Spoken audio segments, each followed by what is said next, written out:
So today we are unboxing and trying this 2-in-1 oil dispenser that can both spray and pour, designed to handle both jobs in one bottle. Inside the box we have three main parts: the glass bottle, the cap mechanism, and the suction pipe or straw. The bottle is made of glass, which is actually a good choice for storing oil.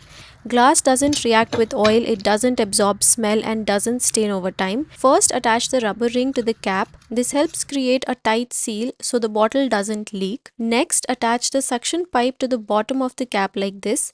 This pipe pulls the oil up when you use the spray function. Once that is done, the bottle is ready to be filled. The capacity of the bottle is 500 ml, which is practical for everyday cooking.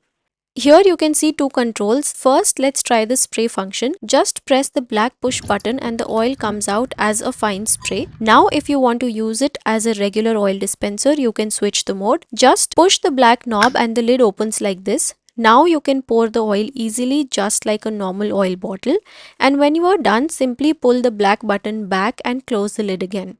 So with one bottle you get both spray and pouring functions. If you would like to check out this oil dispenser, you can find the product link in the description below. Don't forget to like the video, subscribe to the channel and share it with someone who loves cooking. Thank you for watching.